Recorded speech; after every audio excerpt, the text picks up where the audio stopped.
Well, how are y'all? Good. I'm fine. I'm fine. You're going to have to come in that door because that one's locked. Yeah, that one will lock. That one will lock on you. Okay. No, it won't. Oh, that thing won't work, Susie. It won't? I think it's a carpet that makes it. He says it won't work. I think Oh, the just put problem the bucket in there and then it can't shut. see. Well, put the bucket in there. There. Perfect. All right.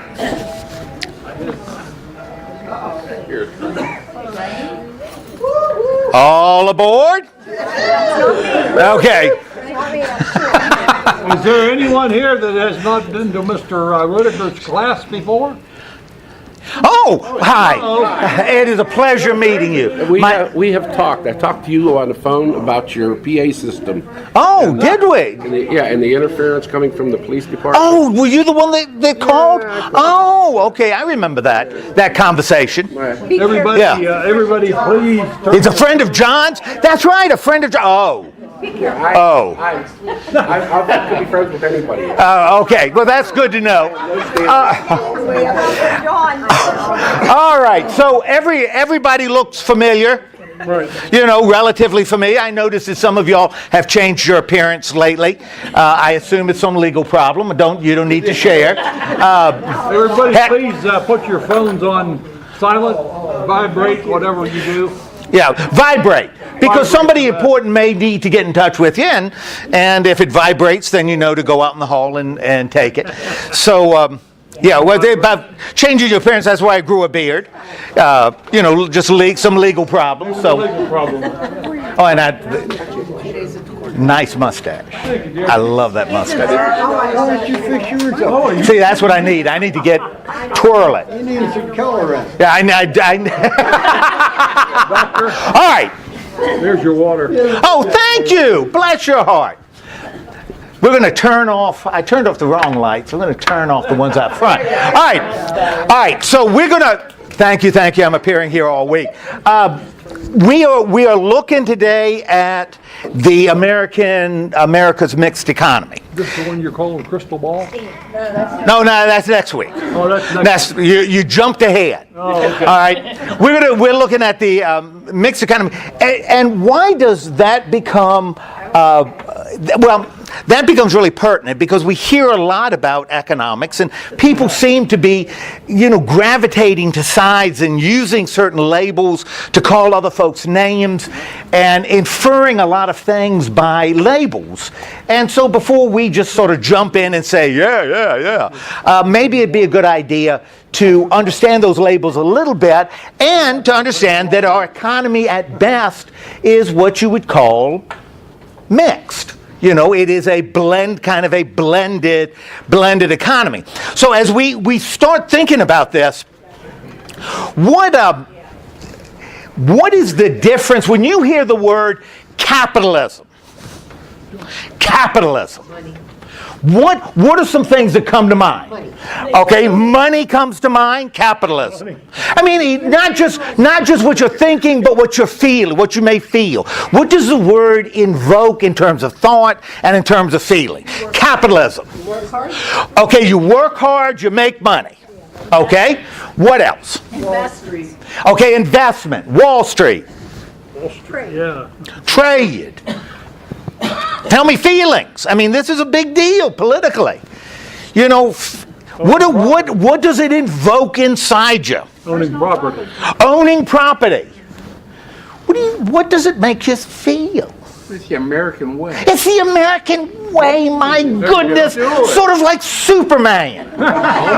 Truth, justice, the capitalism, the American way. Okay, so if a person is running, if I'm running for office and I use in a drop in a speech, capitalism, you think, what about me? You're a Republican. You think I'm a Republican? Which to a lot of y'all that would be a good thing, right? To others it may not be, but for a lot of y'all it would be a good thing. What else does it say about me? You make money. I make money. You Okay. have money if you're running for office. I better have money. Or I used to have money.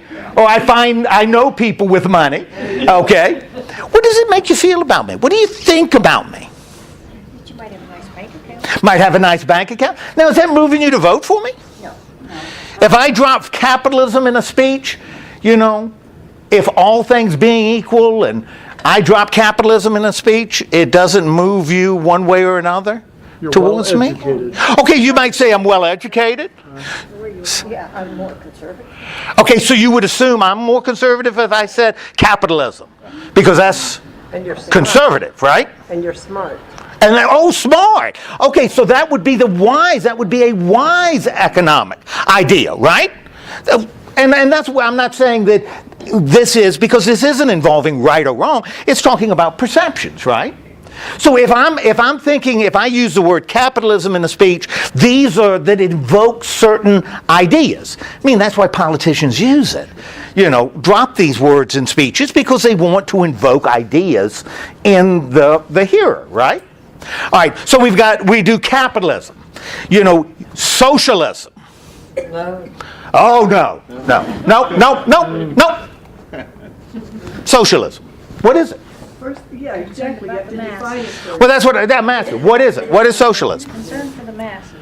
Concern for the masses. Yes. I had Aunt Virginia. My Aunt Virginia was a mass. She was about 4'10", weighed 320 pounds. She was a mass. So that was my Aunt Virginia. Yes. One for all and all for one. One for all, sort of like the Three Musketeers. So the Three Musketeers were socialists. All right? Last step before communism. What's that? The last step before communism. And everybody knows that's good, right? Oh, last step before communism. Yeah, actually it is. Yeah. Okay, if I'm giving a speech and I want you to vote for me, do you think I'm using the word socialism in a positive or negative way? Well, you think it's positive. No. If I'm just you don't know anything about me and you hear my speech and I want you to vote for me, right? I really want you to support me. Do you think I would drop socialism in for you to support me? Drop it. If you're smart, you drop it. Okay, if I'm smart, I won't drop it in, right? Even if I believe it, I won't drop it because we all know. We already have it in this country. We already know. So socialists are we have paid, right? Would you want your son marrying a socialist? No. Wouldn't be happy. Socialist girl, doesn't wear makeup, doesn't do hair, wear those Birkin thing shoes. Oh yeah, well, probably doesn't shave. It's a rough thing. Okay, so socialism would be for you a negative term. In fact, if I were stupid enough, because I know I would lose the election here, right? If I said I am a dedicated socialist, you're probably not going to vote for me. They won't win the election here. If I were to say something such as that, what would be some of your impressions? What would you be thinking? I know how to spend your money. Okay, I know. Well, look, we've got up here, which I find I really like this. Capitalism described by capitalists, there's a whole bunch of money, and everybody's got it, right? Whole bunch of money, everybody's got a lot of money. That's how capitalists would describe themselves. This is a way for everybody to get a lot of money. And capitalists would define socialists as, and the little red guy is a socialist. He's got a gun, and what's he done? Taking the money from this guy, right? Of course, as the socialists describe themselves, what? Well, that they share. Everybody has money because they're sharing, and socialism, a socialist would describe, or socialism described by taking money away from him. Socialist, capitalist described by socialists would be the guy that's got the money taking even more away from the little guy. So the guy with the money, like the 0.5% that owns how much property in the United States? What? 90%! By 0.5%. That means 10% is spread by the 99.5. Yikes! That's a lot, isn't it? It certainly is. Yeah. But this capitalism, it's good, right? Maybe. All right, so the perception is different. Now, if I said I was a socialist, you would assume I was stupid, one, right? I want to steal your money. Progressive. What? Okay, I was a progressive liberal. Oh, my goodness. If I say I'm a liberal, I'm in just as big a problem, right? Because we all know liberals are horrible. Right? No, they aren't horrible. They're not. Okay, we'll talk later. Okay, what else would you think about? If I said I am a unabashed socialist, what would you think about me? You were Bernie Sanders. I was Bernie Sanders? Got to get my hair up. I don't have enough hair to be Bernie Sanders. You know. All right, then I'm a Bernie Sandersite. What else? What do you think? Now, be honest with me. What do you think about me? I would be worried. You would be worried. Why would you be worried, Sandy? I would be afraid what little I have is going to go away. Everybody's going to get a part of it. And I don't That's have right. one for myself. That's right. That's right. I'm going to take the little bit that you got. That's right. I'm going to take the little bit and give it to somebody else. Okay. Or make me share. All right. I'll make you share it with Bob. Yeah, that's right. So we don't want to do that. All right. So we already have perceptions. We've got perceptions about capitalism and socialism. Yes. Well, what if you would consider that that the person that was socialist Yep. was a caring kind of person, but really didn't want people to suffer, didn't look at it from that point of view. That they didn't want people out on the street. They wanted everybody to have something to eat, everybody to have a roof over their Ooh. head. What if you look at it from that point? What if you looked at it from that? Well, then you wouldn't say they're horrible people, right? No. No? Well, we kind of want them to be horrible people, don't we? Because then we got an enemy. We can kind of focus on. I mean, what would politicians talk about if they aren't condemning socialists? Or saying our economy is heading to socialism. I mean, what's the fun of having politics if we can't do that? We're going to talk about it. That's an excellent point. And this is what we're going to look at. We're going to look at socialism, we're going to look at capitalism, so we get an idea of what it is. Because I'll tell you, and this is no offense to the people on the right or the left, but most of them are dropping it in as a word that has no meaning. It's just a word. It doesn't reflect anything. It's just a word that they know has either a positive or a negative connotation to the audience. So we're gonna need to explore it a little bit more, and then we're gonna look at how the United States economy, and this is what Gene said, is a mixture. Has always been a mixed economy, because if you're doing pure capitalism or pure socialism, you're gonna have problems. Big problems, and problems our society does not want to face, and we're going to talk about it in just a little bit. Okay, so as we do this, let's start by looking at some of the things both socialists and capitalists have in common. Okay, they are both determine how to manage the production, distribution, and consumption of goods and services. Now, both of them determine that the use of goods and services. Now, what does that mean about both of them? What word do we use to describe the distribution, the production of goods and services? What's the word? Economy. It's economics. So they're both economic ideas, right? So what? And so we've got capitalism, we've got socialism. What might be some other things that would, signify the distribution of goods and services? Well, one, let's define goods and services. What are goods? Okay, goods are products, stuff that's made. Okay, what are services? Okay, services are things that are done for. You're not producing anything tangible. You're providing something, that's less concrete. Okay, and so if you're working on how they're produced, you talk about how you produce the tangible products and how you distribute the services and how they're consumed. So both of them are economic ideas. Okay, so that they have in common. Now, both of them also can exist in democratic and non-democratic political systems. In other words, they're economic ideas. They are not political ideas.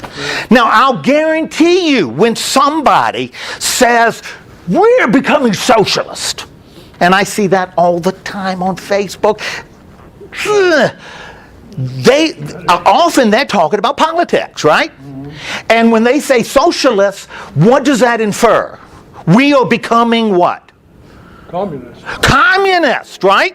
Which is also kind of an economic idea, but it has a lot of political implications. What are we becoming? We're becoming Soviet, right? Okay. We're becoming what?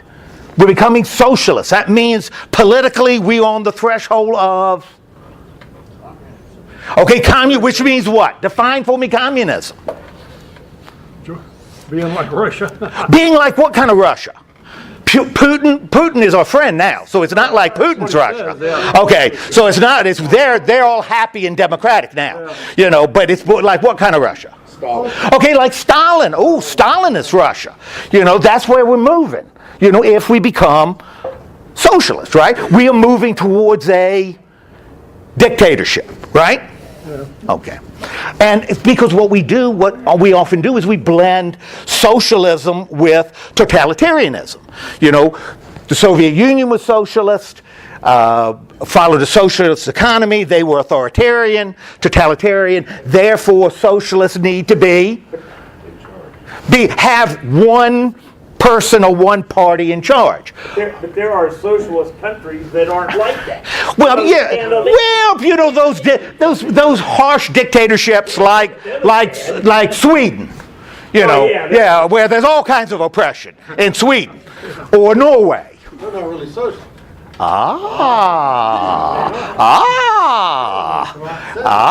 Yeah. They are certainly more socialist than capitalist, but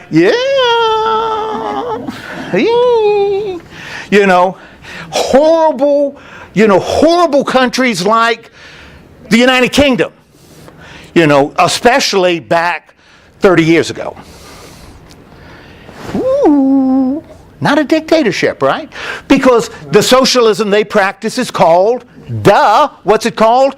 Democratic socialism. We're going to talk about how you can have democracy and socialism in the same system. Economic socialists have a very democratic government and a socialist economy. Now, can socialist be a dictatorship? Yeah. Sure. Does it have to be? No. The political system is different than the economic system. But unlike capitalism, because every capitalist place is a democracy, right? No. Well, no, not really. Not really. When we start looking at how capitalism is defined, capitalism was practiced by some governments that were not normally considered democratic governments. Like China. China's kind of got its toes on the line. Yeah. Like Nazi Germany. That practiced what they called corporate capitalism. Because the elements of capitalism were present in Nazi Germany. Oh yes. The profit motive was there. If you've ever seen Schindler's List. My gosh, who was Oskar Schindler? He was a businessman. Why was he in business? To make money. That's capitalism. He wasn't a socialist. He was a capitalist. Right? Capitalism loves war. Absolutely, it does. The difference in corporate capital, the kind of corporate capitalism practiced in fascist Italy and Nazi Germany, was that the state becomes the purchaser. But you have independent companies that are supplying the state. The state doesn't own the companies. That's socialism. And we'll talk about that. The state owns the means of production. That wasn't practiced in Germany. You still had the same corporations you had before. The state was the one, though, that purchased, made the purchases. So companies were competing against one another to sell to the state at the best price. But that wasn't a democratic society, and the capitalism in Nazi Germany never moved Nazi Germany to become more democratic. Right? In fact, the industrialists kind of liked it. Some of the Krupps really kind of liked it. Why would they like it? They were making money. They were making money. You had you didn't have to worry about the guy buying your stuff going out of business. The check he wrote was going to clear the bank. And so the industrialists, they weren't unhappy. They did not necessarily want an open democracy, because then the guy you're supplying may not be able to pay the bill. Oh, absolutely. So anyway, yes, that's right. And we'll see about the labor, because labor becomes a commodity in capitalism. And if you could get it for nothing, or you could get it at a marginal price, that's good for a capitalist. Okay, but the point is it can exist. So if you hear a politician screaming about socialism, and you say, well, we're going to become like the Soviet Union, that doesn't follow. That doesn't naturally follow, because we're talking about politics and you're talking about economics. And they aren't, any more than if you hear somebody trashing capitalism because it's moving us to fascism. That's equally baloney. That just doesn't follow. That just doesn't connect. You're talking about apples and oranges. Okay, but that's something they have in common. Both should be grounded in a philosophical, theological definition of human nature.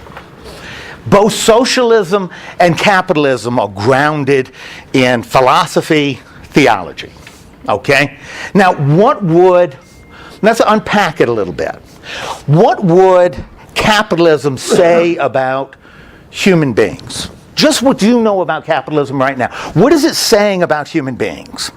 Human beings compete with one another, right? Capitalism says, businesses compete. That's a good thing. So as human beings by their nature do what? Compete, right? We compete with one another. And why are we competing with one another? Making more money than the other guys. Well, more money or more stuff, or to be better, to get higher grades. We're competing, right? To be at the top. In sports, we want to win. That's part of, capitalists would say that is part of human nature. We're competitive. And just like in sports, if you tell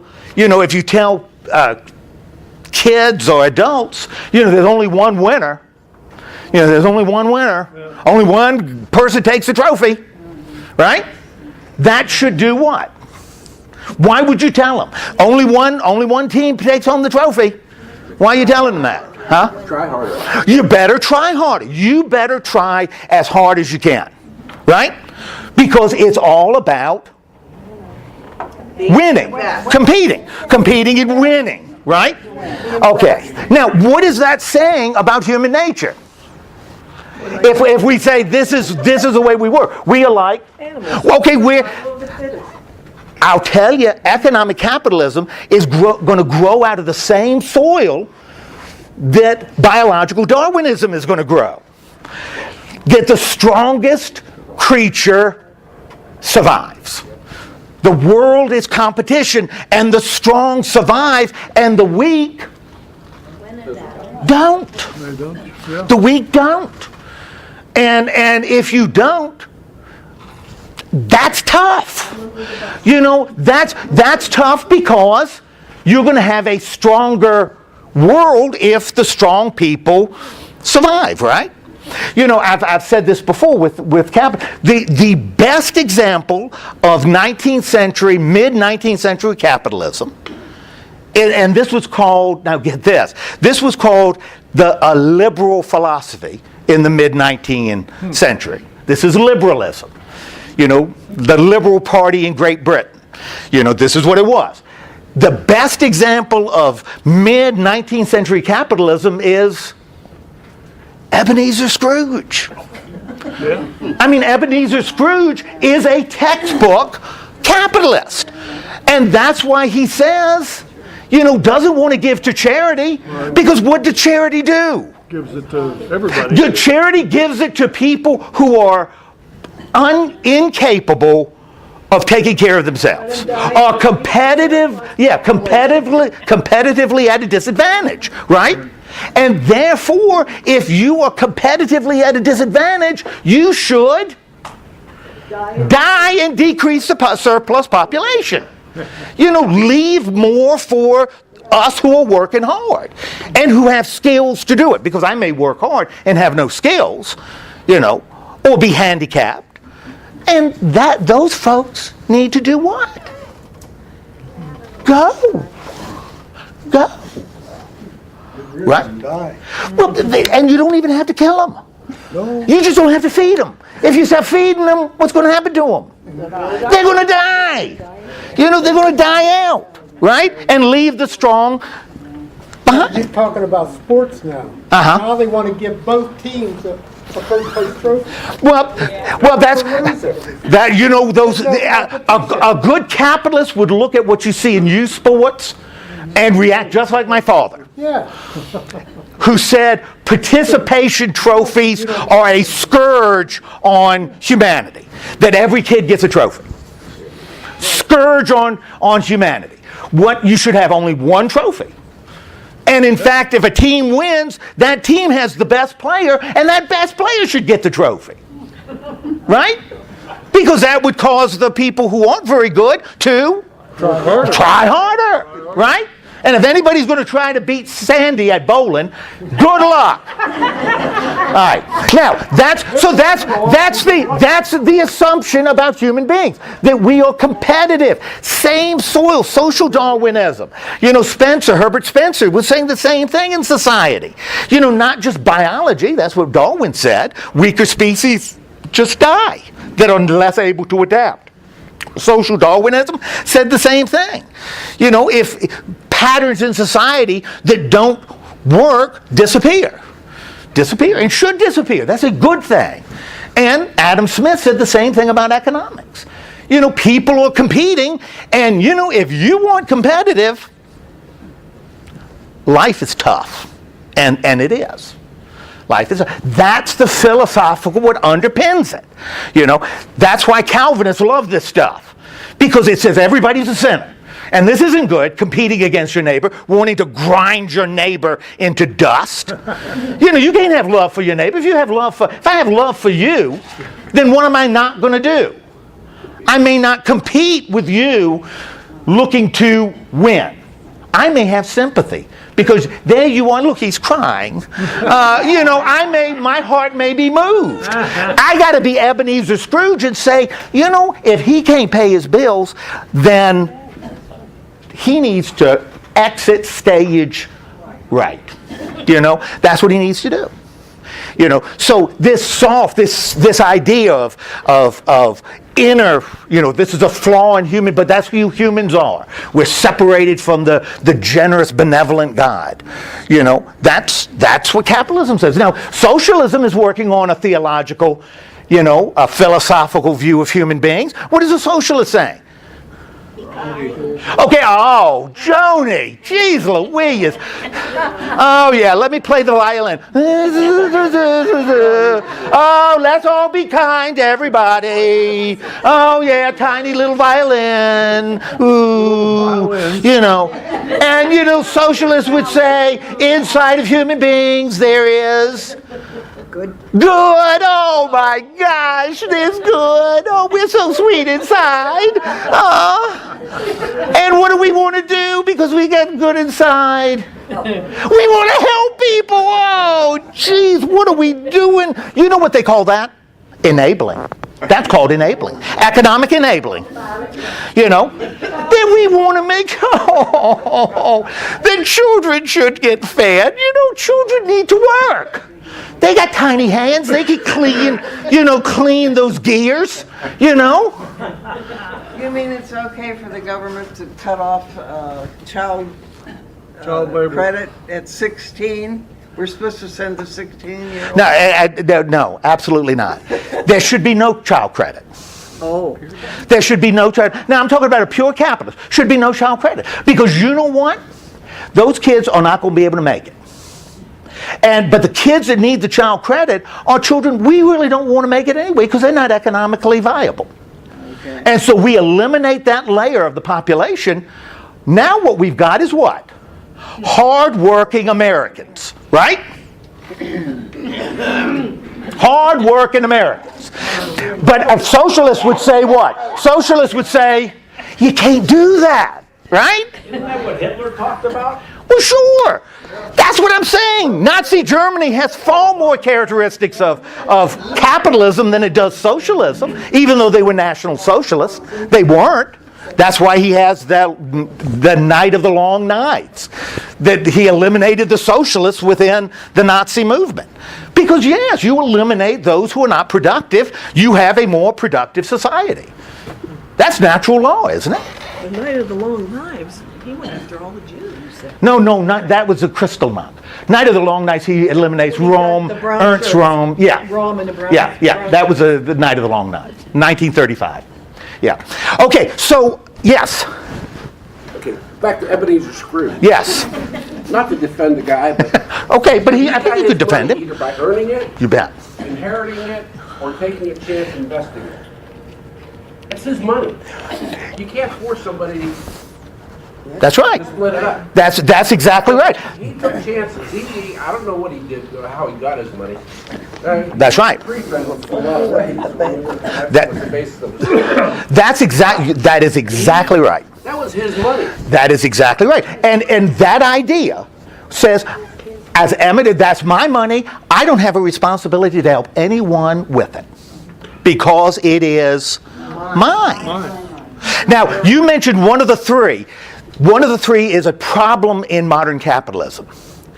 And which of the you said he risked it or earned it or inherited it? Now we got a problem with modern capitalism. And I'm using this only as an example because we all know it. Is Donald Trump Jr. worthy of being a billionaire? Intellectually, in terms of his internet, do you honestly believe he is one of the most skilled, you're laughing, one of the wisest, most skilled people in the United States? Probably not, but what's going to happen? What's going to happen to Donald Trump Jr.? He's going to be a billionaire. Why is he going to be a billionaire? He's going to inherit $1 billion from his dad. You know, like the president inherited, was a millionaire at the age of 3. You know, that's inherited wealth skews capitalism. Because capitalism is supposed to reward the best equipped and best able. And as soon as and I'm not saying Donald Trump is an idiot, but let's say I am a billionaire and I have an idiot son, and I leave that idiot son $1 billion, he did not earn that big. He should not have that $1 billion only because of me. He won't have it. He'll lose it, but he is not starting. He's not starting at the same. We're not starting at the same level. So that guy who may be way more skilled will never have his opportunity. So anyway, but that skews capitalism. That changes capitalism. Okay, so we've got this with socialism. This idea that if you've got money, it's not just yours. You have a responsibility to the people around you. That's part of who we are. That's why we're in communities. We're not running around the jungle by ourselves. We're in communities. Well, that's what our religion is all about. Well, that's right. Preached. That's right. And it seems like it's in direct Well, sometimes, right, and that's what they'll say. A socialist will say, "Well, remember, one of the early movers in socialism were people in religion. Rauschenbusch in the United States was a Baptist minister, So the social gospel movement is going to be within the Christian church, So there's going to be a lot of links. And when you look at like the second chapter of Acts or third chapter of Acts, where the disciples share everything, bring it to the disciples, and everything is distributed based on need,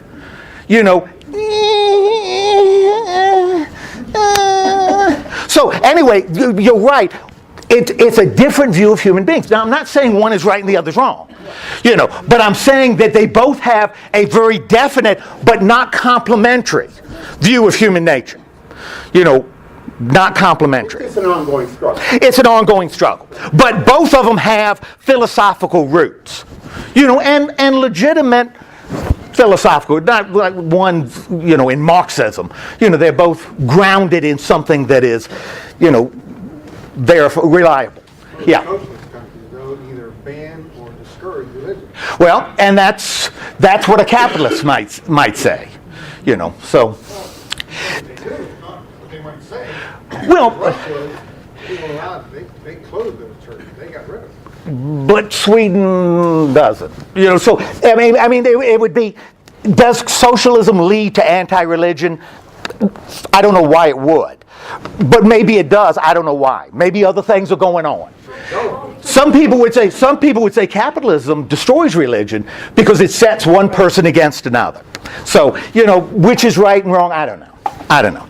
Okay, so both are grounded in and they both have inherent problems. When you take it in a pure sense. We talked about one inherent problem with capitalism. You know what Adam Smith suggested? And his Wealth of Nations, to have a pure capitalist society is no inherited wealth. No inherited wealth. So everybody starts at the same place. And if I have nothing, but I am more talented than the person who will inherit $1 million, we should start at the same line. There's no reason for him to start 1,000,000 paces ahead of me. He may be an idiot and fall down, and I may pass him, but there's no reason for that. Wealth should be, no inherited wealth, it should be redistributed so that everybody starts equal. Everybody is equal. You mean if I inherited $1 million or $1 billion, it would be distributed to everybody? Absolutely. So that's right. So everybody is starting at the same place.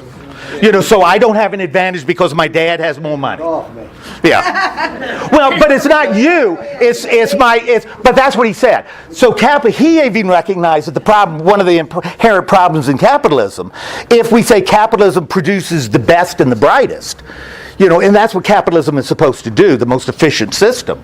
One of the things he said is inherited wealth screws that up because you've got a person who may be a billionaire who's an idiot, just because his dad had money. And he says that skews the system. I'm not saying whether that's right or wrong. I'm just saying it skews the system. You don't get the best leading. You get mediocre leaders if their dads and moms and dads have money. Okay, that's an inherent problem. What are some other problems with capitalism? What are some other inherent problems in capitalism? Total selfishness. Well, certainly selfishness is encouraged. Absolutely. The religion, you talked about religion, the Calvinists, Christian Calvinists would say, well, human beings are selfish. And so you need an economic system that recognizes people for who they are. They are fundamentally flawed and selfish. Therefore, let them compete. Let the economy be like the Hunger Games. And the strongest will come out. And that's a good thing because it's the strongest. Okay? But that's a problem. It encourages maybe an attitude or a value that may not be positive. Maybe we don't want to live in a society that rests on selfishness, where we're all told go out and be as selfish as you can. Okay, maybe that's not a good thing. What else would be a flaw? Concentrate some money in the hands of a few people. Okay, it tends to. Because you get companies that do really well, like Microsoft or IBM. They do really well, and they do a good job of it, and they employ a lot of people, but it keeps concentrating the money into one place. One of the monopolies. You have a real problem with monopolies. You know, that efficient systems, efficient companies will push out all others. And if you've just got one company dominating the field for whatever reason, you know, I can't go out, I don't have 10 different choices to buy electric power in West Virginia. There's no competition with respect to electric power. Why is there no competition? Too expensive to build a power plant. You can't have 10 power plants. Too expensive. You know, so one is going to push out everybody else, and that one company can do what? Charge without regulation, can charge whatever they want. You know, that's what the railroads used to do. You know, if I lived here, you know, I may charge to transport something 100 miles. They may charge me this much, but if I live down the track, because of competition, they may charge me another amount to ship it 100 miles. Why could they do it? Because they could do it. You know, they didn't have any competition. Because everybody can't build 5 railroad lines parallel. It's just too expensive. Okay. An electric company, the only way they can buying the power from somebody else. That's exactly right. So, and same with cable. You know, although that's changed a little bit with satellite, but I mean, you've got inherent problems. So monopolies often, so you got inherited wealth, which is a problem. You got an attitude problem. You got the possibility of monopolies, which are a big problem. What are some problems inherent in socialism? What are some socialist problems? Could destroy incentive. Okay, what's my incentive? If I am going to be fed, if I know I've got my house and I know I've got my food, why would I work harder? And I know I'm not going to get paid anymore, why would I work harder? Some people that's good enough for them. Yeah, but I'm not going to work harder. It's good enough, but if I know I could do this much and get it, then I sure ain't going to do this much. You know, there's no reason for me to do this much. If you're not going to make Welfare any already more. does that. What's that? Welfare also. Oh, you bet. If I know I'm going to get this, there's no incentive to do anything else. And see, and that's with capitalism. One of the things with capitalism, you let a few people die. That's the problem. You let a few people die, people get the message, right? Well, right? You know, if you let a few people die, starve to death, then I bet you other people start working, right? You bet. That would be what a capitalist I is. don't know about that at all. Well, but I mean that's what a pure capitalist would say. That's what we need to do. If we did that, then that would be an incentive for people to get out and work. But as long as you say you got to get out to work, but you know if you don't, we're still going to help you. Then you've got no incentive, right? That's socialism. You got no incentive. So they could say, well, I'm not going to do it. You know. You're not going to do Well, it. what about the You know. incentive with capitalism? People working 2, 3, 4 jobs, they still can't make it where that 1% has everything. So, you know, how many hours a week can you work and still not make it? So some people, what? Back to the Yeah, I know what you're saying, but that's what that's what happened. third chapter of Acts you were Yes. talking about, Yeah. where they were all sharing it. That's actually reminds me of to each according to their need, from each according to their, which is, From each according to their ability, to each according to their need. Sure.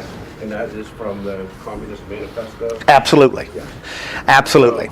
I mean, it gets out of hand after a while. And this guy that's not working, Yeah. you feel bad that, you know, he just decided that he doesn't want to work, but he's got a wife and 4 kids at home.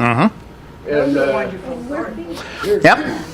Here's the thing. Uh-huh. With so many of them that are on welfare today, they got 3, 4, 5 kids.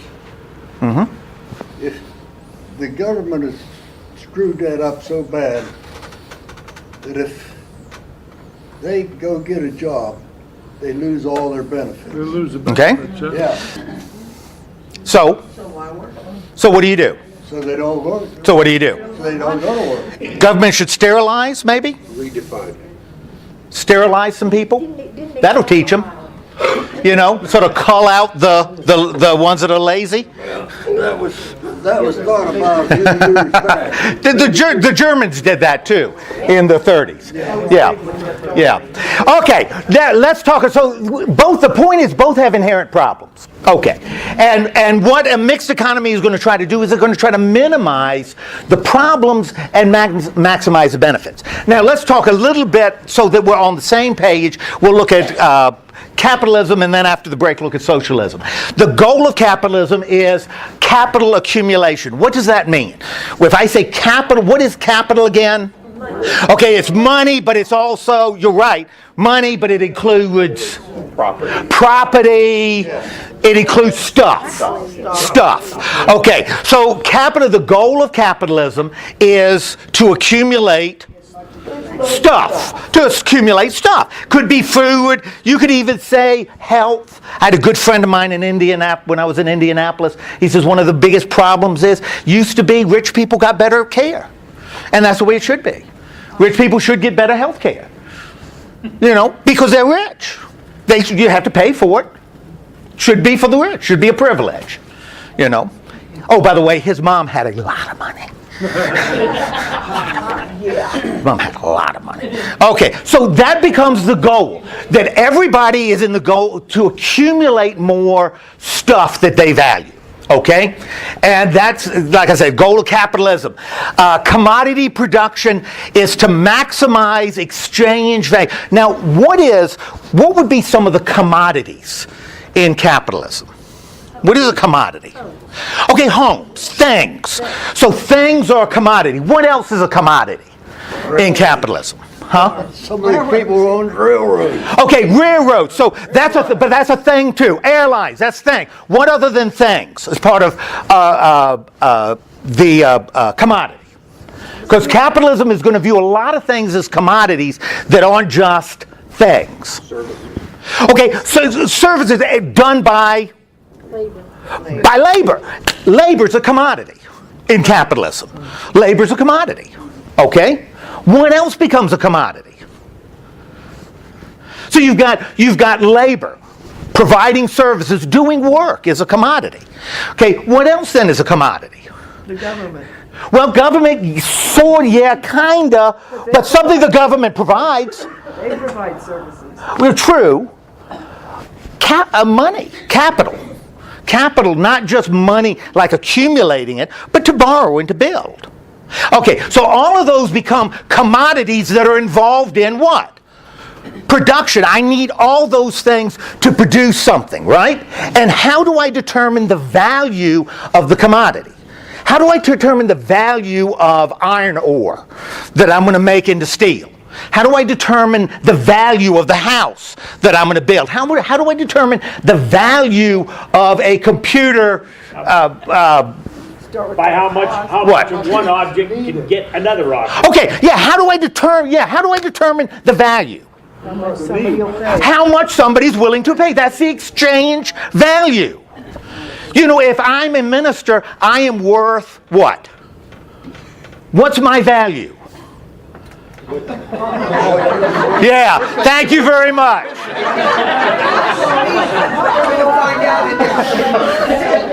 What is my value? In your own mind? No. That's really important. What is my value? In capitalism, you're not worth anything. No, I am. How many people want to come to hear you? Close. We're getting close. What I'm able to get paid. My value is determined by the exchange. How much I can exchange my services for money, for capital. For something else. What's the value of a plumber? What somebody is willing to pay a plumber to do. What's the value of a ton of iron ore? What somebody is willing to pay. What's the value of $1 million? Me borrowing $1 million. Me getting $1 million to expand my pay. Yeah, what I'm willing to pay in terms of interest, right? The bank is going to loan me. If they say, we'll loan you $1 million, it'll be 30% compounded annually. I'm going to say what? No. I'm going to say no.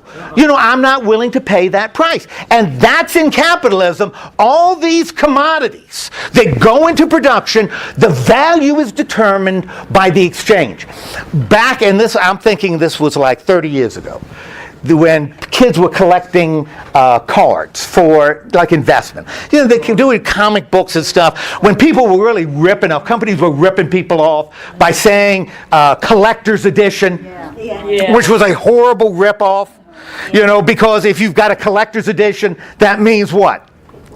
They made 1 billion copies of it. 1 billion. Everybody's got a collector's edition. And of course, when I bought my wife that Princess Di Beanie Baby and spent $250 for that Princess Di Beanie Baby, and found 6 months later they were giving it away at McDonald's, with a Happy Meal, that it was going to be valuable, right? A kid had a card, a sports card, and he said, he was showing me his book with his cards in it, and he pointed at one. He said, that's worth $5. And I said, why is it worth $5? And he says, because the book says it's worth $5. And I said, what if you can't find anybody to pay you more than a quarter? Yeah, but the book says it's worth $5. I said, no, it's worth a quarter. Something is worth only what somebody is willing to pay for it, right? It's to pay for it. And that in capitalism, that's how value is determined. That's one of the principles, because we're talking about exchange. eBay became so popular. Yeah, that's right. And you go some of the eBay and you see somebody looking to sell a thing for $500, and the highest bid is like $2.50. That it's, or you watch like Pawn Stars, and the guy comes in and says, I want $500,000, and they say, we'll give you $100 for it, and he says, 200, yeah, sold, So, but that's what capitalism is. So there's what that says though, is that there's no inherent value in something, right? There is no inherent value other than what somebody else is willing to pay for it. So this table has no inherent value in and of itself. It's only worth what somebody's paying for it. Now that's fine when you're talking about tables. When you talk about human beings, now we're kind of moving into an area where we start getting a little uncomfortable. A person's value is only what they can make in the open market. Okay, and it doesn't matter if you're raising 4 kids, or your value is only what somebody's willing to pay for it. Okay, that becomes a principle of capitalism. Okay, private ownership of the means of production. What does that mean? Means of production, we're talking about what goes into producing anything. Material. Labor. Okay, labor, capital, that's right. All of that. Now, in a capitalist society, who owns the means of production? The private. Individuals or privately held companies. That's right. That's right. Private people own. They own the means of production. As a laborer, I control my labor, right? So I have a right to work for the one who is willing to do what? Pay me the most. I don't have to work for you. I can work for you if you pay me more, right? Okay, so I control, that's private ownership. If you're selling iron ore and you're selling iron ore, but you're selling it cheaper, I have every reason to buy it from you, right? Because, and if you don't feel, if you're losing too much money, what do? You organize an army and attack me. No, you may try to manipulate the government so I have a tax. Now, but you got control, you could drop your price if you don't want. If I can't get a job, I may have to stop looking for something that's going to pay me. At a certain amount, I may have to take less. Okay, so private in capitalism, the private people own the means of production. A high level of wage labor And wage labor is really what we were talking about here with the exchange rate. That most of labor is determined by what they get paid by their employer. Most people function on getting paid by an employer that hires them for their talents at work, right? So we make an agreement that I'm going to work for you and you pay me a wage. And it doesn't matter whether it's hourly or salary, it's the same thing.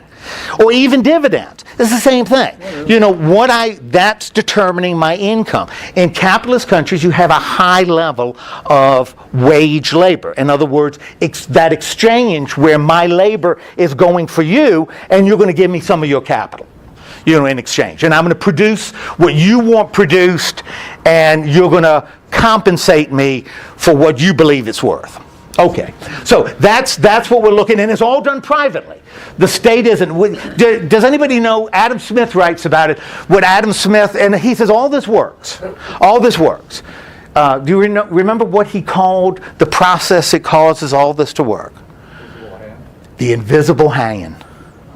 The invisible hand. He says, I don't know how it works, but it does. It's this invisible hand that all of a sudden, and he gives a great example of a hat maker, company making hats and a company making shoes, and as demand changes, the hat maker starts making shoes, and until you have an oversupply of shoes, and then everybody starts making hats, and it's an invisible hand. He says it just works. But he didn't believe the state shouldn't be involved. Okay, money is invested to make a profit. Money, now you say, well, duh. What would be other reasons to invest money? Make money. Well, this is it. You invest money, you put your money to work, right? And you put your money in a place where it is intended to make money, right? That's what you do. Well, duh. Why else would people use money? Why else would anybody use money, for crying out loud, if it's not to make money? Well, you could use it to buy things, okay? Talk to my wife. We're not turning a big profit on this. About that Beanie Baby? Yeah, that was me. She'll never sell it for the price you paid. If I write a check to the World Wildlife Fund, There we go. if I write a check there, am I looking to make money? No, I'm not looking to make money. Heck, what's that? For your enjoyment. It's for my own enjoyment. Or I may be because I feel it's making the world a better place. Something, what's that? Tax write-off. Okay. Although a lot of that's changed, in terms of business expenses now. It's like that old joke. You've got 3 bills, and some of you have heard it, so you just listen again. 3 bills at the Federal Reserve waiting to be burned, and they burn old currency. $100 bill, a $20 bill, and a $1 bill. And the $100 bill says, I can go. I can go now. It's okay. Because I lived a great life. I saw the best hotels. I saw the best restaurants. My life was full and varied. And the 20 says, now that you mention it, my life was pretty good. Now, I may not have seen what you saw, but I saw some pretty good hotels. And I went to some pretty nice restaurants. And my life was pretty full. And the $1 bill says, well, my life was awful. My life was terrible. Church, church, church.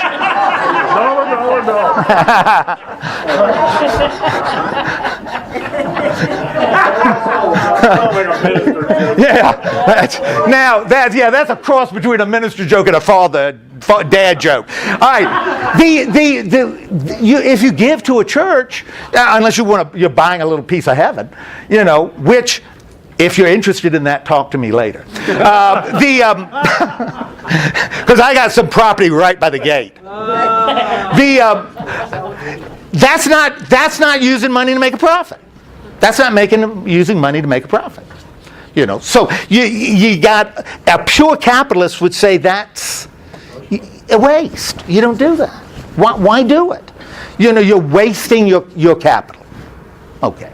All right, so that's part of capitalism. That's going back to that Ebenezer Scrooge stuff. The use of price mechanism to allocate resources. Again, we kind of talked about that. What would that mean? The use of price mechanism to allocate resources. What would that mean?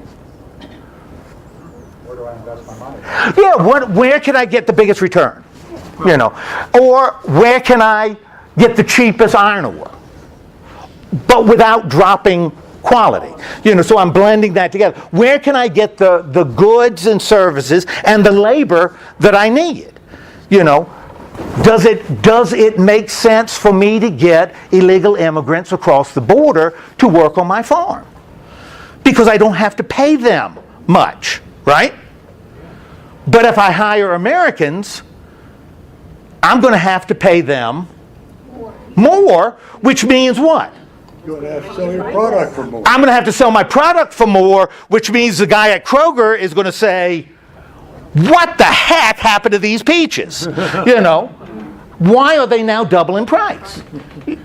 Okay, so I'm going to try, but that's the price. The price is going to determine the resources. You're going to determine allocation of resources. Okay. Economically efficient use of the factors of production and raw materials. In other words, I want to use what I've got in the most efficient way possible. Why? Why would I want to use what I have as efficiently as I can? You don't want to buy from someone else, you want to make money. I want to make money. And if I can produce a shirt for $6 and sell it for $10, that's a whole lot better than producing a shirt for $7 and selling it for $10. Sure. Right? So if I can hire someone who is 16 to work in my shirt factory instead of somebody who's 36. How about 12? Or 12. Oh, I like the way you think. 12. If I can hire somebody 12 to work in my shirt factory, that's good, right? That's better. And I don't want to, I have noticed, when people are working on shirts, when you put the guard around the needle that's going like this, not only does that cost money, but it slows them down. And if they're slow, what's that doing to me? It's cutting into my profit, right? So what we need to do is what? We need to take the guard off. Yeah. And one of the things I've been doing for years is dumping dye in the river. Because it's right there. And it's a river. It's got water. Toilets, water. I've been dumping it there, and now the government says what? I can't dump my dye into the river anymore. Gee whiz, the government. Well, you know what I need? I need to get some folks in government that will deregulate that stuff. Why do I want that? Because I will be able to make more money and hire more people. Right? And that's a good thing. Right? That's a good thing. If you had a company and you paid them little, but you said, I'll give you profit share. Mm-hmm. You'd be surprised what incentive that is. That's right. Don't go out and work hard.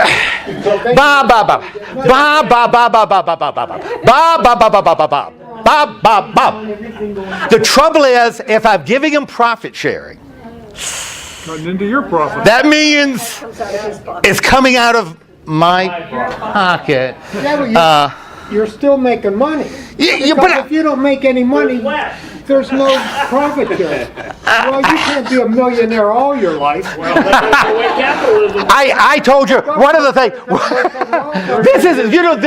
This was a debate at the Continental Congress. Understand? Because our founding fathers believed you needed rich people running the government because rich people wouldn't care about getting any more money. They'd have enough. And nobody would want more than enough. Yeah. When is enough enough? Yeah, that's a question nobody has answered. Okay, freedom of capitalism to act. Everybody has a right to act in their self-interest. And so if I am working for Gene, and I have worked for Gene 30 years, and I have... Because I'd fire you. So, I'm not working for Jean anymore. I'm working for you, because she's a capitalist. I'm working for you, and I've worked for you 30 years, and you have come to rely on me, and I rely on you. But you know, she's going to pay me 5 cents more an hour. So after 30 years, bye. Although, but I've worked for you for 30 years, and you pay me. There's no loyalty. But he's willing to make 5 cents less than me. Sounds good, right? You say bye, right? No loyalty. Yeah, that's right. Or someplace else, you've lost all your benefits. That's exactly right. Well, part of the problem is I've been working for him, and in his factory, I lost a finger. Now, not one of the important ones, but one of the other ones. I lost a finger, and I don't do my job as quickly as I used to. And so I now have a choice. He will offer to keep me on at, well, let's see, we got 10 fingers. You got 10 fingers at 90% of what I was making before. Right? Yeah. Because we all have freedom to act in what? Because he doesn't what? Care about me. He didn't care about me. When I'm too old to work, He'll throw you right under the bus. goodbye. Yeah, goodbye. That's the way it is. And if he is, now he's on the street. And you know what? Maybe he should just go ahead and die and decrease the surplus population, right? Will somebody say amen? I hear grumbling. All right, let's take a break. Go and if you need to urinate, do it. But please do it in the bathroom. Hopefully. If you can't make it, you don't have to share it. Before everybody leaves, I have an announcement. Okay, last week, with the 139 Methodist Church tour next Monday, I said there's going to be a parking problem. It may have been solved. Our church secretary said she would call the Christian school and tell them. I worked in Mexico. I'm a surgeon. I'm retired. Oh, wow. And I receive a pension. And the most interesting thing is every 6 months you have to go to, well, if you're in Mexico it's one thing, but if you're out of Mexico, you go to the consulate. Okay. And you sign a paper to prove you're still alive. If you don't do that, every 6 months, They wave goodbye to you. bye-bye pension. Wow. If you have, for example, I had in one office a nurse and a receptionist. In another office, I had another receptionist. Those were 3 people that worked for me when I closed my offices and I left. One person had worked 10 years for me, and one person had worked 5 years for me, and another one another amount. When you are closing your office, you have to pay for these people. First thing you do, you have to give them at the end of the year, every year, you give them half a month in December, extra, and half a month in January, extra. Okay. Always. Okay. When you let them go, you have to pay them according to how many months or years they've worked for you. Okay. Plus what they're, everybody gets a time off or recreation, Sure. vacation or whatever. You're right. For all the years that they've worked for you, even though you paid it then, Right. you have to give them 10 years more. Right. Which is about a month's salary. No, it's something. Oh, sure. Absolutely. I mean, so I don't understand, how people here say, okay, bye. If you don't get people to sign the papers, you can get sued. Right. You can get really sued. And they don't seem to care here. They just say, Well, see ya. And again, this goes to the philosophical issue that underlies it. You know, that if I am solely looking for myself at my self-interest and see the people that work for me as interchangeable cogs, and if she isn't here, I'll just get somebody like her. You know, then I can do that. Well, you can do it down there. Right, too. but you have to pay for it. But you pay. Yeah, you have to pay for it. Because you don't just kick them out the Right. street and then say, see ya. Right, because that's what they're saying, and they're blended economy too. But they're going to tilt more on the socialist side to say that you've got an obligation to the people that work for Well, you. there's both. Yeah. I mean, there's Right. And it goes both ways. Half and halfers. Yeah. But I mean, it's interesting It to is. know these things. Oh, Because yeah. here they put grandma in the freezer and they keep getting her checks every month. Right. I mean, you know, if you had to produce grandma every 6 months, Yeah, that you would. it might not happen. That's right. It'd be like Weekend at Bernie's. Yeah. Yeah. I don't understand. It's just, Put the trash can in the door. I just don't understand. It's confusing. You know, one of my father's a contractor, and I talk to him every week, and he says he says I want to be out so badly, because he says now, and he said it didn't used to be, people, the general contractors, he said, I swear they factor it in to their prices, not paying the subcontractors. And he says there are some generals that the only way you get paid is to take them to court. You know, that they're going to stiff you and you got to sue them, and they know they have deeper pockets than you, and so they will settle with you for less than the contracted amount because they know you can't afford to sue them. And that's another thing. That's when business has no morals. What I've seen with lawyers But it's here, all about making. well, scary. yeah, well, Call them on the telephone and it's $25. Right, Just right. ask a question. Now you're paying a fee. What they told you would cost you to do X. Mm-hmm. But you have a doubt and you call them. They charge you. Oh, well, absolutely. I'm a physician. I was a surgeon. My patients would call me all the time. Right. I never sent them a bill. Right. I used to get that. I used to work on computers for 15 years. My And people God. would say, they would call me and say, "You going to charge me if I ask you a question?" I said, "No." I says, "I'll charge you when I come out and work on your machine. That's when I do it." I don't That's get just- that. Yeah. But you say I won't charge I'm you. not like an attorney. I don't see how they're allowed to do that. Hey, what about to tell you? One day after class, you want to give the car a try Oh, well, sometimes they would. Yeah. on a nice day. Yeah, that might be really nice. I'd enjoy that. If you like Yeah. it. Okay. He's got a little roadster, a little Honda Roadster. Oh. Yeah, which I drove a Mazda Miata for years, and I love that Roadster. I have a friend of mine. Yeah. Now your car has power. My car had no power. You know what he lusts after? What's that? Oh, he wants a Tesla Model S. Only because it accelerates just like what 0 to 60 or 0 to 60 in 2 seconds. You know, even a Dodge Hellcat isn't good enough for it. Well, with 800 horsepower. Look, I am moving into that old man stage. I don't want power. Power just gets me into trouble. I want to look sporty, but I don't. I got no power. I did that. You don't have to use it. I did that when I was young. I drove around in a Dodge. That wasn't a Dodge. It was a Plymouth Duster. Yeah, I mean, they were popular at one It time. had, it had hood scoops on it and everything. Whoa. Had a 225 cubic inch slant 6 engine under the hood. But it did have had 3 on the floor. It looked good. Yeah, well, see, that's all I need. You know, just as long as I look good. Well, the problem is, as you get older, you start worrying about things like gas economy. Although I can't bring myself to drive a Fiat or something like that, you know. I got my limits. Okay, let's go. Let's rock and roll. Yes, rockabilly.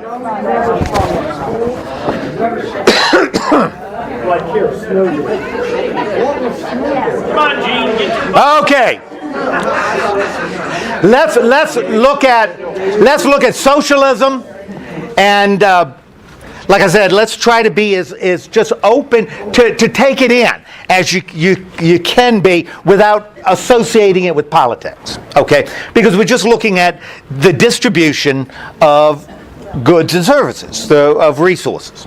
Okay, while in capitalism they were looking to develop efficient systems to and maximize capital, to acquire capital becomes the goal. In socialism, it's the equitable distribution of capital. And what would equitable distribution of capital mean? What does that mean? Oh, okay. Okay. That you share. There's a fundamental assumption that in socialism, even from just the word, that we live in a society. We are not lone wolves. We are not a collective of individuals. We are a society, and every individual within that society has a part. And the goal of socialism is to look after the whole. That's why it gets really tricky when you compare the effectiveness of either capitalism or socialism to the goals of the other. You know, if you take capitalism and say, well, the capitalists, there are a lot of poor people, really poor people in capitalist society. And, a lot of hungry people. And I'll tell you, if you had a pure capitalist society, you'd have even more. And people that don't get very good health care, and they're dying. That's using the standard, but boy, they sure produce a lot of product. You're using the standard, but they're bad because people are hungry. You're using a standard. You're using somebody else's goal to judge capitalism. The goal of capitalism isn't to make sure everybody is fed. That's not the goal of capitalism. The goal of capitalism is to use your raw materials, your means of production in the most efficient way possible. That's the goal. And that's why capitalists will tend, and they even talk in different terms, capitalists will tend to talk about gross domestic product and big numbers. Big national numbers. And if you say, gross domestic product has gone up, and everybody goes, woo, woo. Why are they going woo, woo? Because they don't know better. Well, kind of in a sense, yeah. Woo, woo, as, the nation, yeah, but what if that only impacted 0.5% of the population? And 99.5% didn't feel that at all. But the number looks good. The number really, really looks good, but it didn't impact. Socialists wouldn't use that number, would use another factor. And there are suffering index factors. What is the degree of suffering in a society? What's the educational? How well are we doing educationally as a whole society? So they're going to judge themselves using different numbers. When you use the standards of one to judge the other, it's like mixing metaphors. It doesn't work. You're comparing apples to oranges. Yeah, that's what you end up. You wonder why the apple pie doesn't taste good because you use navels. In the apple pie, well, it's not going to taste good, because you're using the wrong thing. So socialism is looking to distribute, and unashamedly, we are looking to redistribute income. Now, why are we looking to redistribute income? Because everybody needs to be taken care of. Yeah, everybody should have a minimum standard of living. Everybody, therefore, in a socialist system, bread is going to be really, really cheap. Caviar is going to be really, really expensive. And there are going to be reasons that they can regulate that, because more people are going to eat bread than caviar. Okay. So, except for me, I know we eat caviar all the time. All the time. All the time. In fact, if you've ever had a bologna and caviar sandwich, it is. Well, we don't even use bread. Yeah. All right. All right. Remember when we said that the value of a commodity in capitalism is determined by its market value? In socialism, it's not determined by its market value. It's determined by its, but what they'll say is use value. Use value. Yes, use. In other words, a group, what group would you imagine within a socialist society that is governed by equitable distribution of income? What group in that society would be viewed as high in terms of importance? What group within society, a socialist society, would be viewed as really, really important? Doctors. Doctors would. Who else? Lawyers. Who else? Okay, teachers. Teachers, yeah. You know who's, and if you look at material, laborers. Laborers are viewed as really, really important in a socialist society. Why would laborers be viewed really, really important in a socialist society? They have to work. Because they work. They have to work. They do what? That's right. They do something other people can't, and they produce something. You know, they produce something.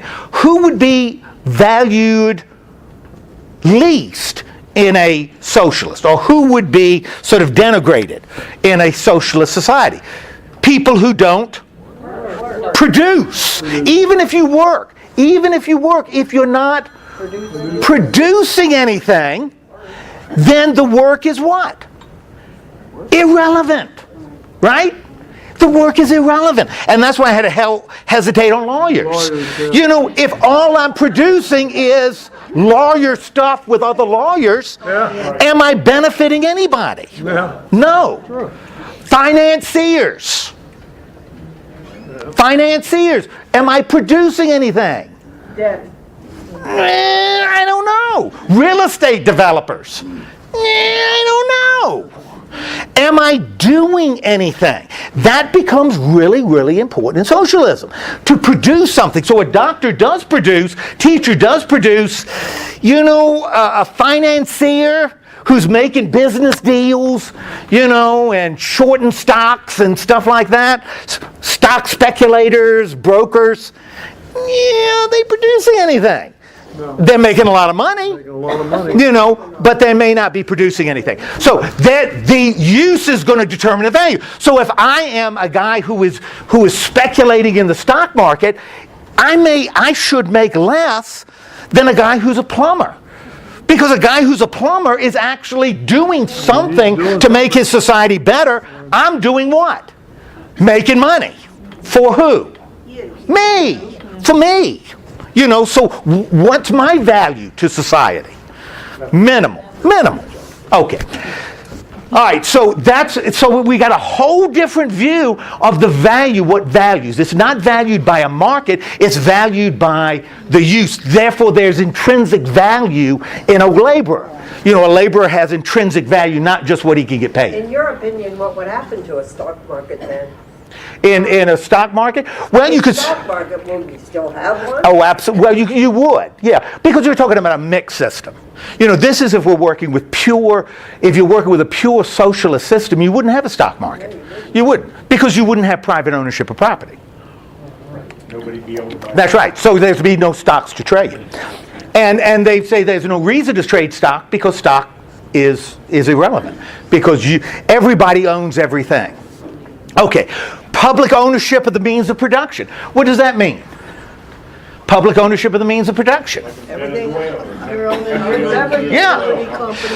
The state owns everything. The state owns everything, including companies and utilities. Well, remember that's not the only factor in production. When they would own your home, they would own everything. Also labor. Yeah. So you don't have independent labor unions, you know. Now, what's the philosophy? What would a socialist? Because that sounds, oh, that's awful. But what would a socialist say? The socialist would say, yeah, absolutely. Why is that good? A democratic socialist. Why would a democratic socialist say this is wonderful? This is the best of all worlds. You don't have to worry anymore. Oh, what's that? They get the vote. Okay, good. Yes, that's exactly right. Both you and Joni said if a demo. Yes. on the news this morning, they said they're gonna raise the minimum wage to $15. Okay? What's gonna happen to these companies that can't afford this? Well, that's They're gonna lay a lot of people off. in a socialist society. What they would say is, that we all control the state. The state isn't them. The state is us. We are the state because we are participating in the state. The state isn't the other, it's us. And so if the state owns everything, all the means of production, then who owns all the means of production? We do. It's not George Smith over there who owns it. And I own what? Only my own labor. I own a part of that factory. I own a part of that factory because I am part of the state. I get to vote in elections. If I don't like how that factory is run, I'll vote for a candidate that says, I think it should be run different. And I'll vote for a candidate. Now, if it's a capitalist and I don't like the way that company is run, what do? Yeah, well, I'm a little guy. Yeah, what do? I can't buy a company to compete. Me not buying a shirt from them doesn't make any difference. I am pretty much stuck because, Frank Smith owns the company. Yeah, and he ain't listening to a little guy like me who buys 4 shirts a year, Yeah, But if the state owns it, I got to organize a big system to boycott. Geez, that's a lot of work. Instead, all I have to do is vote. And if a guy's running for office and says, I agree with you, that company stinks because too much money is going to the people on top. And more money should go to the people who are working. And if you elect me, I will make sure that the salary of the guy who's managing is going to be cut and every single worker will make more. Then I'm going to say, I think I'll vote for him. I think I'll vote for him. So that's what a socialist would say. Would say, then that's good, right? Because I've got more power over that company than I did before. A capitalist would say, that's horrible. Because poor George Smith started, he was just a little baby, and he started by making shirts in his basement, and, he worked his way up to this, and you're taking money away from him. You got no right to do that. He has every right to maximize, to make as much as he can and to pay as little as he has to. That's his right. Okay, socialists would say, baloney. So we got a difference in opinion. Okay, so public ownership of the means of production. Sanctity of labor. What does sanctity of labor mean? What does it mean to say labor is sacred? Respect for the common man who's doing all the work. The guy who produces should be the one who's rewarded. The guy who's like a surgeon would be producing something, they should be paid. Surgeons should be paid. A stock speculator, maybe not so much. Maybe he shouldn't have the opportunity to make 30 times more than a school teacher. Maybe that's not good for society. We are encouraging stuff that doesn't produce anything. So that labor is sacred, and you need to have respect in what you do. So if I am working in a company, doing something in a company, and I get paid minimum wage, but this is pre-$15. I'm making $8 doing something in a factory. And I do it really, really well. I've gotten so I do it really well, but I'm making $8. Am I going to take a huge amount of pride in doing that really, really well? No. And why am I making $8? That's minimum wage. Because that's minimum wage, and if I leave, he's going to hire somebody else and paying $8. So I'm a commodity, and that's what I'm not going to take pride in my work. But taking pride in your work is important. It's important to feel good about what you're doing. If you're a school teacher, you want to feel good about teaching school. You don't want it to be something you go into and then get out of when you can make more money doing something else. So you want to take pride. So that labor is viewed as special. Okay?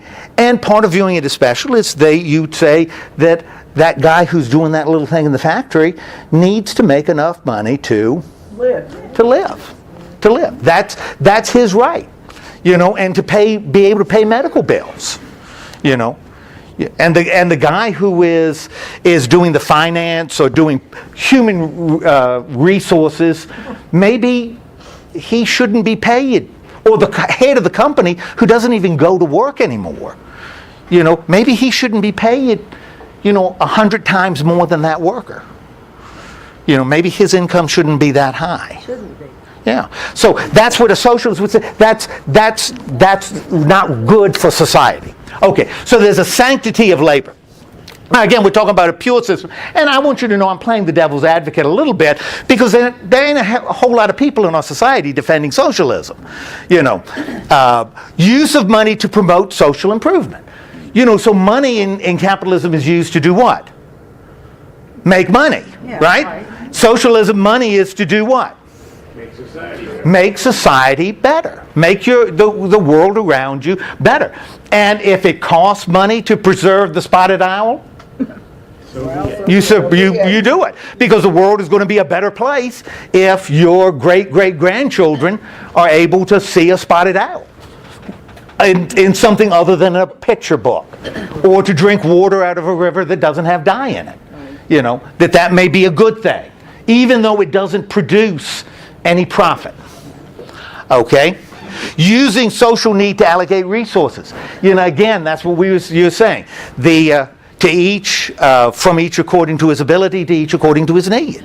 If I need more than you, then maybe you should receive more than me. Yeah. If you need more. If I need more than you, if you've got 2 kids and I got 3, maybe my needs are greater. Now, when I say that, what's your immediate reaction? People should be responsible for their own. Okay. So that why is that the case? Why should I get more just because my needs are greater? That seems what? Unfair, right? Okay. One of those underlying things with socialism is that there's this spark of goodness in us. And that when we recognize that our neighbor needs, and this was Karl Marx, this is what he wrote, that socialism for him was a transitional period to communism.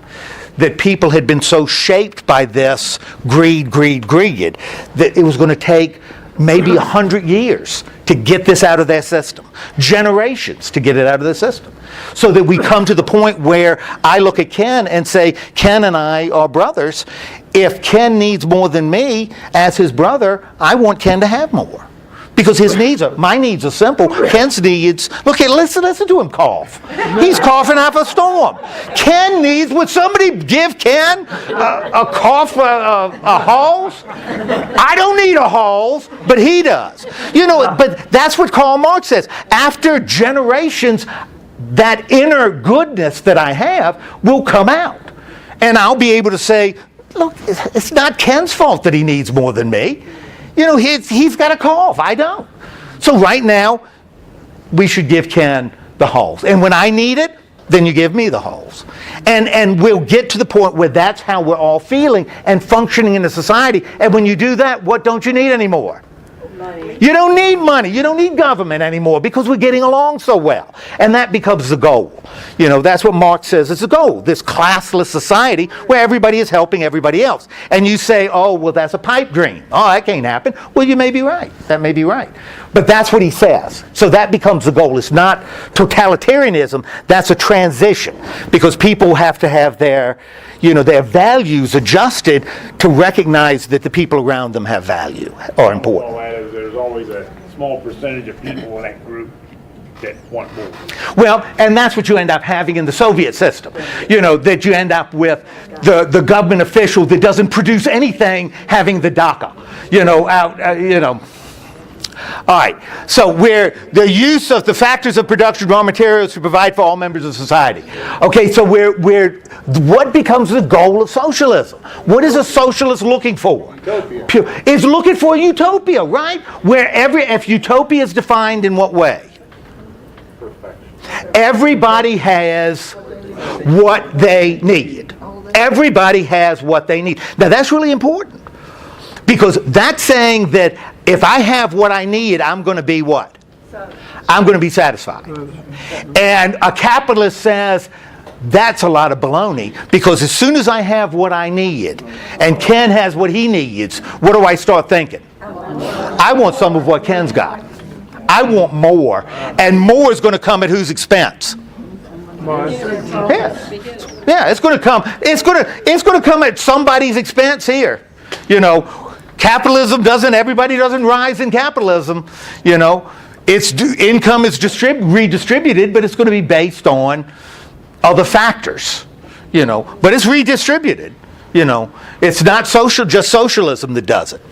Okay. All right. Now, that's what socialism says. Now, I said the United States is now, as you look at this, at freedom from want, that becomes, everybody should have what they need. There should be nobody starving in your society. There should be no hungry people. There should be nobody that gets sick because they can't get medical care.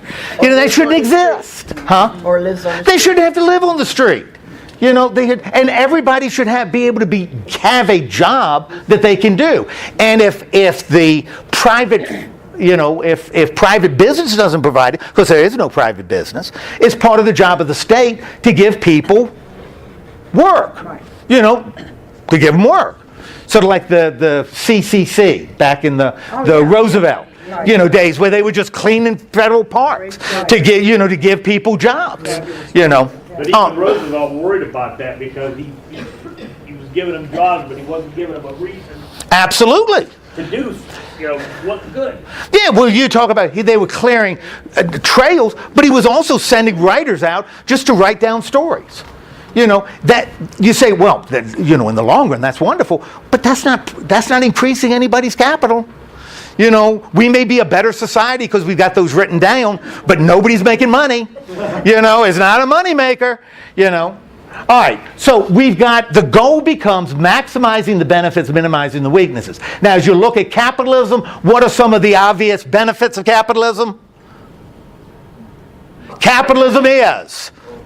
People trying to do better. Yeah, people have the incentive to do better. What else?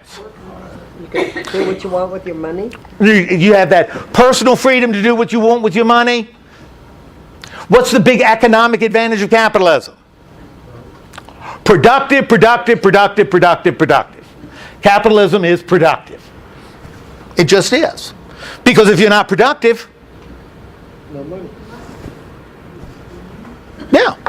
That's it.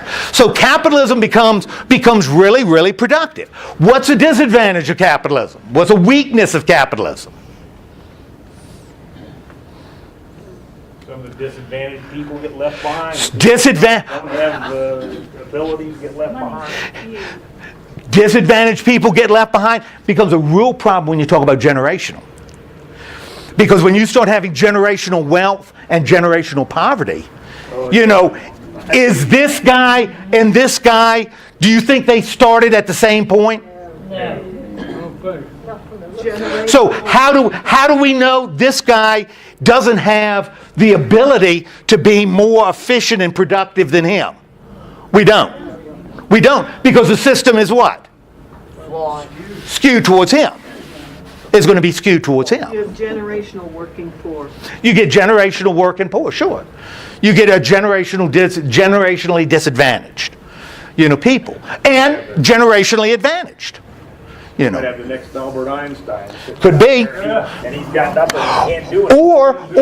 Or in a pure capitalist sense, this could be the new Henry Ford. That could be Henry Ford.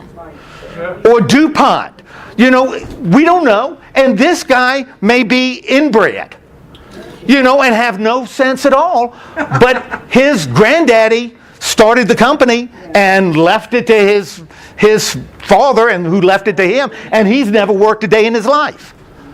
You know, has never worked a day in his life, other than making, you know, $50,000 a week during the summer when he was in high school. You know, that was the only job he had, and that was. The knowledge is to make sure that there's an 80% profit margin. Well, he hires people to do that. You know, he just plays golf. and eats, So we got some inherent problems in that sense. What are some inherent problems in socialism? What are some of the inherent problems in socialism? What are the strengths of socialism? What's a strength in socialism? Okay, what about labor? Okay, yeah, work. Okay, work is valued and work is praised and work is rewarded. And so that's kind of odd, because we think socialism doesn't, but they really do. Labor is really valued in socialism, because you got control over that means of production. Well, they bring the robots. Well, that's right. Well, in a socialist society, now that's a good point. Which economic system would be more open to robotics? Capitalism, of course. Capitalism. If I could replace those huge labor costs with robots, man, those laborers, I'll just wave goodbye as they leave my factory. In socialism, I may say, the state may say, people need to work. And even though I know this factory isn't nearly as efficient as that robotic one across the ocean, people need an income. And so we're going to keep this old-fashioned hand labor factory open, even though it's not nearly as productive, because people need jobs. And we're going to pay them. Now, is that efficient? No, it's not efficient. Does it mean that what they produce is expensive? Yes, it means it's expensive. Does it mean that when he goes home, he can buy as much as a successful worker in a capitalist society? No, he can't buy as much. There's not as much there. But he can live, without poverty. So, you're talking about different. All right. What else would be an advantage? So labor is valued. What else? Humanity. Okay, you're not going to have people dying on the street. You're not going to. Everybody's going to have a minimum. Now, is the minimum going to be great? No. Are you going to be happy with the minimum? No. I'm not. No. I'm not going to be happy with it. But is it going to be there? Yeah, it's going to be there. Do I have hope that things are going to get a whole lot better in the future? No, I don't. No, I don't. Because I'm going to get a minimum. I'm going to get what I need to live. That becomes a disadvantage, that disincentive. What else are some disadvantages in socialism? We already know it's not as productive, but it doesn't want to be. No innovation. Okay, innovation. Yeah. Innovation may take a job away from somebody. And so there's a disincentive to be innovative. I'm not going to I don't want to take that job away from that guy. He needs to work even though he's making barrel hoops or buggy whips. He's been a buggy whip maker for generations. We're going to keep on making buggy whips because he needs a job even though what? We don't even need them. We don't need them anymore. We don't need them anymore. We have a warehouse full of them. Yeah, and we got a big state buggy whip union. And the state now is having to buy buggy whips and dump them in the ocean because buggy whip makers need satisfaction. And isn't capitalism better? You close the buggy whip factory and that person works at McDonald's. Right? You say one is progressive and one stagnant? What's that? One is progressive and one is stagnant? In terms of productivity, sure. Absolutely. One of them is far more productive than the other. On the other side of the coin, though, one is going to have even in an extreme non-democratic socialist system like the Soviet Union, you didn't have a lot of poor people running around the Soviet Union. You didn't have intensely poor people. People had apartments. If they could find the food, they could buy it. Because food was relatively cheap, so you didn't have life just wasn't that great. I mean, you may not have a television, but then nobody has a television. Everybody was slugging down vodka. Yeah, so I mean, the standard is low, but it's there. In a capitalist society, you're going to have a spectrum. You're going to have a wide spectrum. Okay. Now, in the United States, though, we have a mixed system. We mix free markets with state intervention. Like environment, what would be free markets, say, what? What are we saying with free markets? When we talked about capitalism, what is a free market? Okay, you have control over the market, right? The individual has control over the market. So there's no government that steps in and says, what?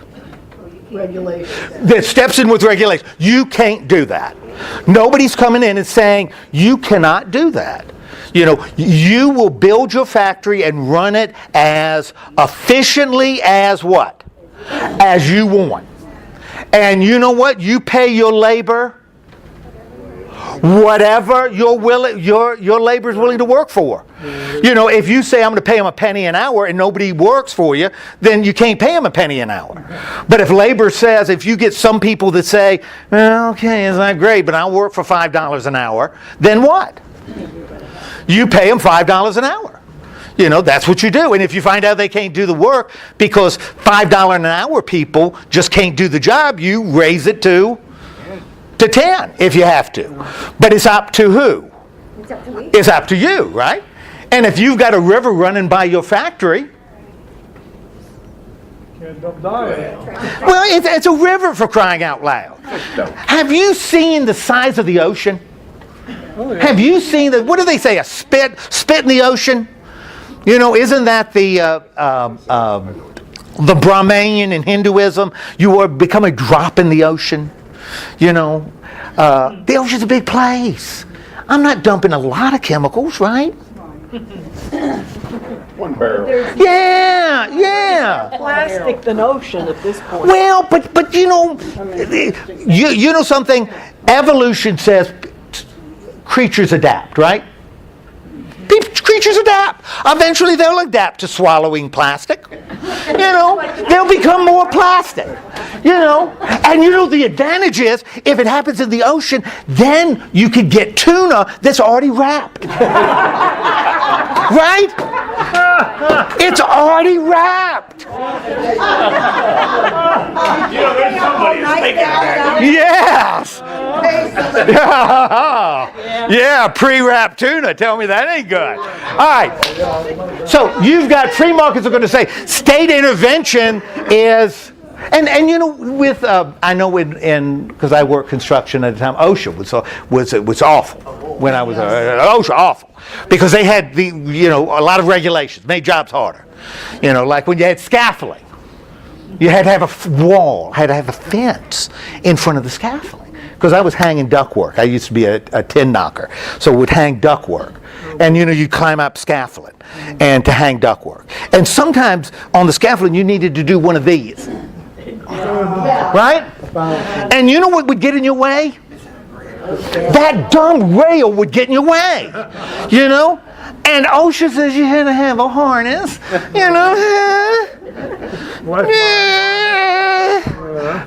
Okay. So state intervention. Well, what the United States has chosen to do is to blend this. So we do have state. What are some areas where the federal government intervenes? FEMA. Yeah, okay, FEMA.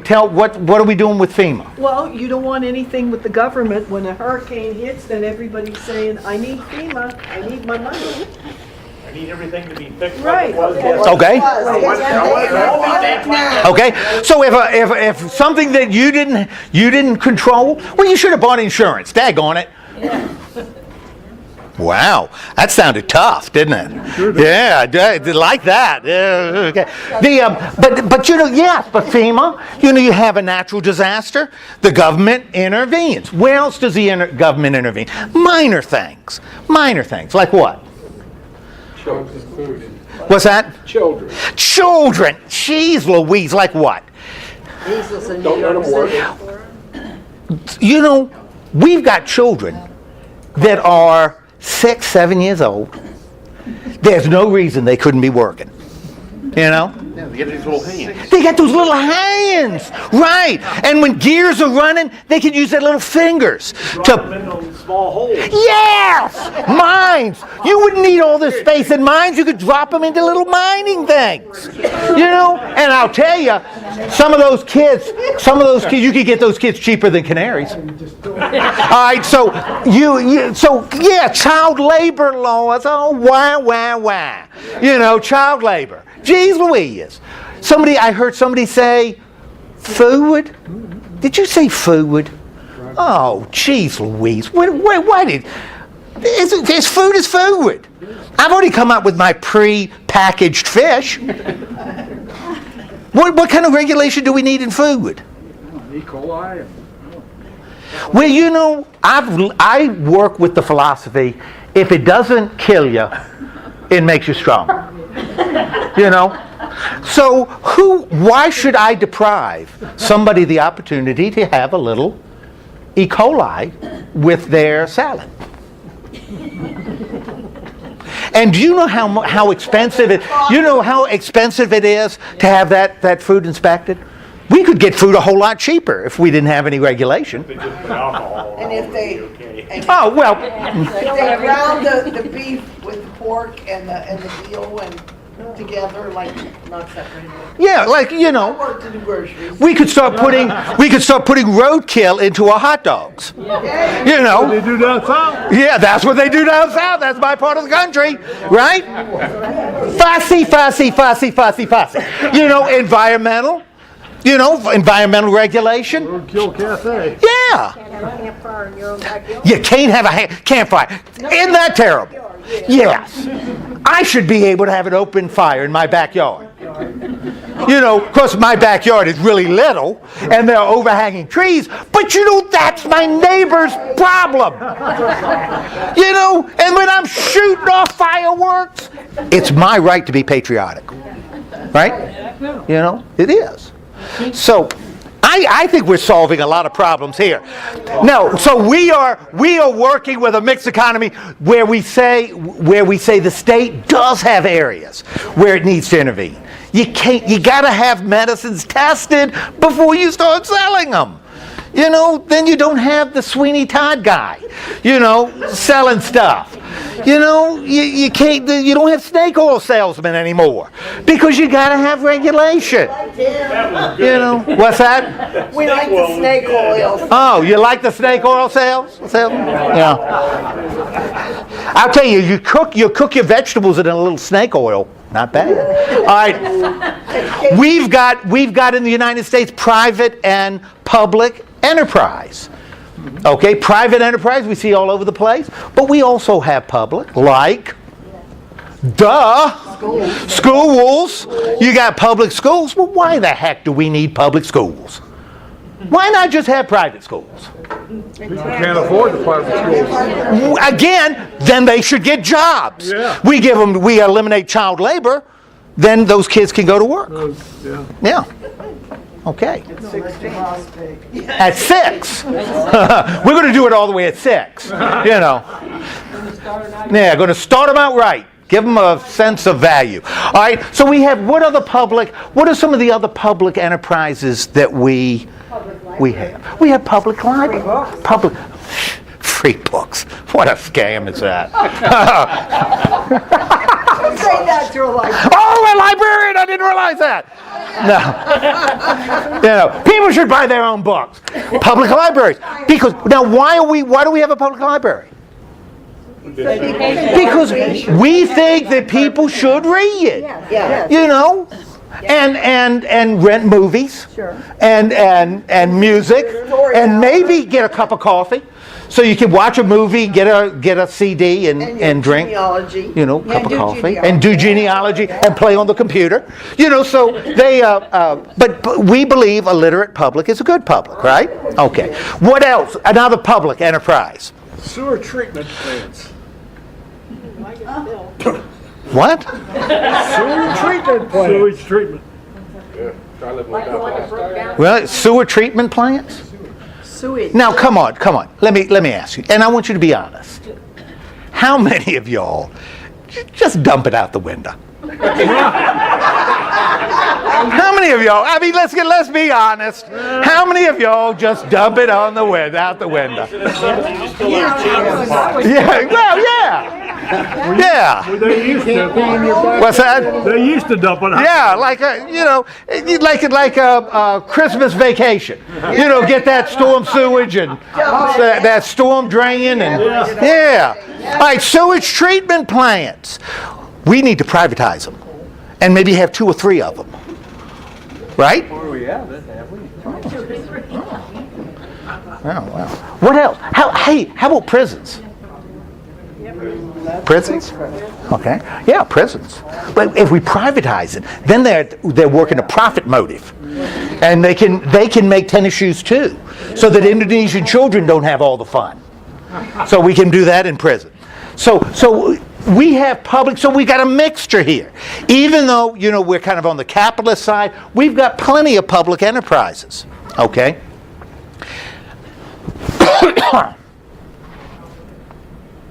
Oops, wrong button. And we mix market and economic planning. One of the things with regulation, probably state intervention, dealing with regulation. One of the things we found out is that some by their nature, some industries need to be monopolies. Monopolies, you just got to do it. You don't want to do it, but you got to do it. What would be some, they're called natural monopolies. What would be some natural monopolies? Power company is a natural monopoly. You cannot have a mom and pop power company. I wanted it that way. Yeah, well, he was running off of big batteries because he believed in DC. He didn't believe in AC. But that you can't build a power plant. It's too expensive. So it's a natural monopoly.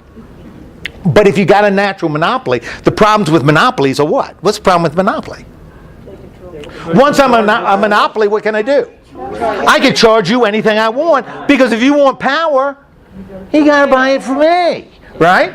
And so and if my incentive is to maximize my profits, I have a blank check, right? And so what do we need? But that's a natural monopoly. You cannot say, well, we're going to have 5 power plants to compete. Even if you could pull it off, in 10 years, you're going to have what?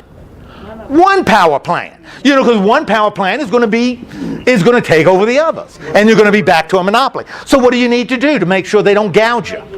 You regulate it. You regulate power companies. Like, duh, that they can't charge whatever they choose to charge. Okay. Gas, water. Same thing with gas. Same thing with water.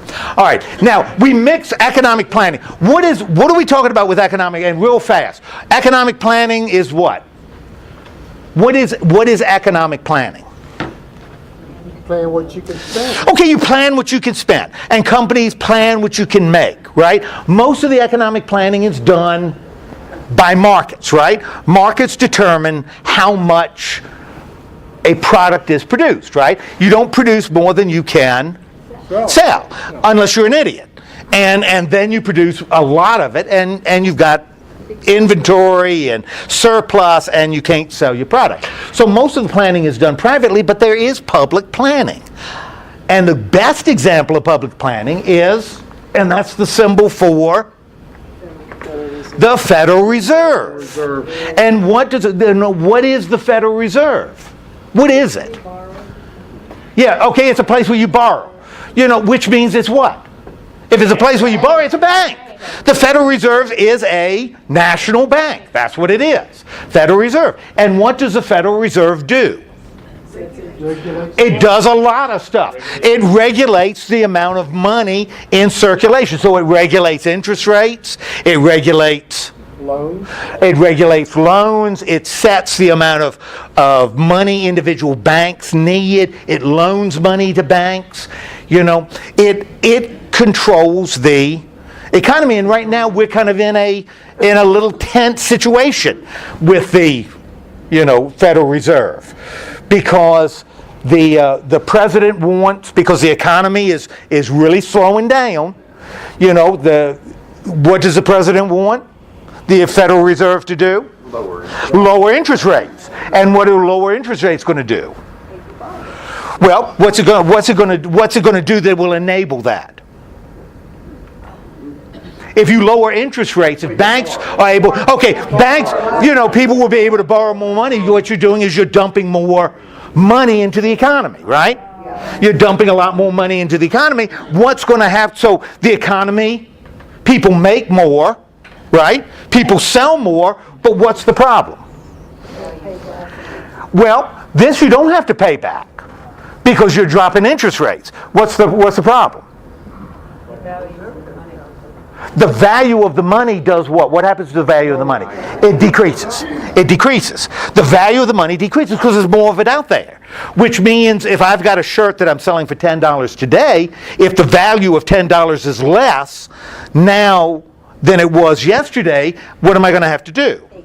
I'm going to have to raise the price of my shirt. So I raise the price of my shirt because money is worth less, not worth more. It's worth less. So what do we call that? When now I'm charging $12 for my shirt.